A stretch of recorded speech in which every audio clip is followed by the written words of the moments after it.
नमस्कार, मैं हूं एडवोकेट राजेंद्र सिंह और आज के इस वीडियो में हम जानेंगे भारत में महिलाओं के सशक्तिकरण के लिए कौन कौन से कानून बनाए गए हैं। वीडियो शुरू करें उससे पहले एक रिक्वेस्ट कि वीडियो को ज़्यादा से ज़्यादा लाइक व शेयर कर दें, चैनल को भी ज़रूर सब्सक्राइब कर लें और साथ ही बेल आइकन को भी ज़रूर प्रेस कर दें ताकि इस चैनल पर जब भी कोई नया वीडियो कानून की जानकारी से संबंधित अपलोड हो तो उसका नोटिफिकेशन सबसे पहले आप तक पहुंच जाए। अब हम जान लेते हैं वे कानून जो महिलाओं को सशक्तिकरण प्रदान करते हैं और भारतीय संसद द्वारा महिलाओं के उत्थान और विकास और उनकी सुरक्षा के लिए बनाए गए हैं। सबसे पहला, भारतीय संविधान के अंतर्गत अनुच्छेद 14 के अंतर्गत समानता का अधिकार दिया गया है। इस अधिकार के तहत भारत में सबको समानता का अधिकार दिया गया है। महिला व पुरुषों में कोई भेदभाव किसी किस्म का नहीं रखा गया है। इस अधिकार को भारतीय संविधान के अंतर्गत मौलिक अधिकार या फंडामेंटल राइट की श्रेणी में रखा गया है। दूसरा, हिंदू विवाह अधिनियम 1955 के अंतर्गत एक से अधिक विवाह पर रोक लगाई गई है।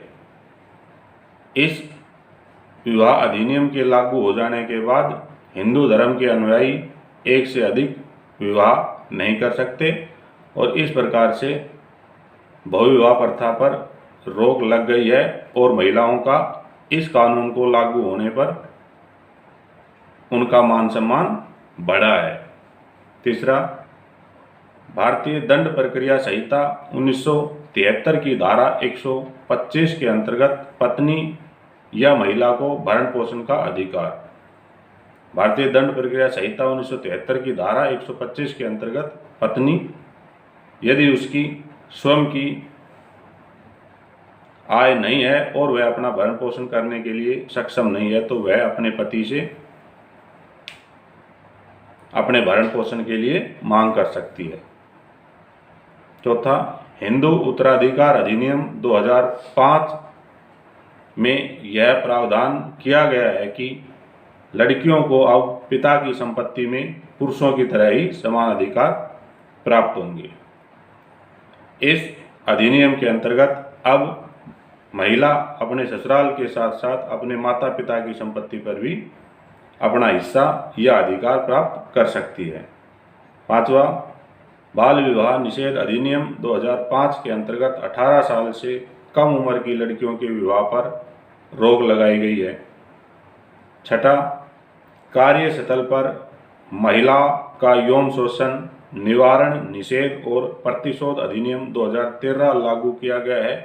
इसके अंतर्गत किसी भी कार्य क्षेत्र पर महिला काम करती है उसके खिलाफ कोई भी यौन शोषण किया जाता है तो उसके अंतर्गत कानूनी प्रावधान किए गए हैं और इस प्रकार का शोषण करने वाले के खिलाफ कानूनी कार्रवाई किए जाने के प्रावधान किए गए हैं। सातवां, घरेलू हिंसा से महिला संरक्षण अधिनियम 2005 के अंतर्गत महिलाओं को अधिकार दिए गए हैं। इस अधिनियम के अंतर्गत यदि किसी विवाहित महिला के साथ कोई भी उसका रिश्तेदार हिंसा करता है, ऐसी हिंसा शारीरिक, मानसिक या आर्थिक किसी प्रकार की हो सकती है तो उसके अंतर्गत भी इस प्रकार की हिंसा के दोषी पाए जाने वाले के खिलाफ दंड दिए जाने का प्रावधान किया गया है। वह महिला को इस अधिनियम के अंतर्गत सुरक्षा प्रदान की गई है।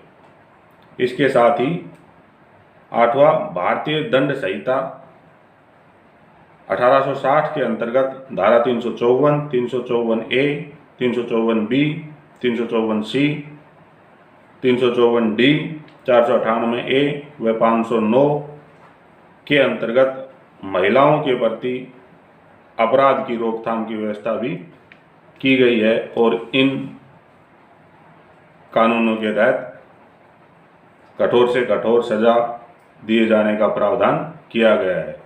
तो इस प्रकार से महिलाओं के लिए बहुत से कानून भारतीय संसद द्वारा उनके सशक्तिकरण के लिए बनाए गए हैं। प्रत्येक महिला को अपने इन अधिकारों व अपने से संबंधित इन कानूनों की जानकारी अवश्य होनी चाहिए। व आवश्यकता पड़ने पर इन कानूनों का अवश्य ही सहारा लेना चाहिए। इसके साथ ही हर प्रत्येक नागरिक को इन कानूनों की जानकारी होनी चाहिए और हर नागरिक का यह कर्तव्य है कि वह महिलाओं का सम्मान करे व उन्हें बराबर का दर्जा अपने समाज में प्रदान करे। आज के इस वीडियो में इतना ही। उम्मीद है वीडियो ज़रूर आप सबको पसंद आई होगी व आपके काम की भी सिद्ध रही होगी। वीडियो को ज़्यादा से ज़्यादा लाइक व शेयर कर दें। चैनल पर नए आए हैं तो चैनल को सब्सक्राइब ज़रूर कर लें और यदि पहले ही सब्सक्राइब कर लिया है तो आप सबका धन्यवाद। हम फिर मिलते हैं इसी चैनल पर ऐसी और कानूनी जानकारियों के साथ। आप जुड़े रहिए इस चैनल के साथ। आप सबका दिन शुभ हो, मंगलमय हो। धन्यवाद।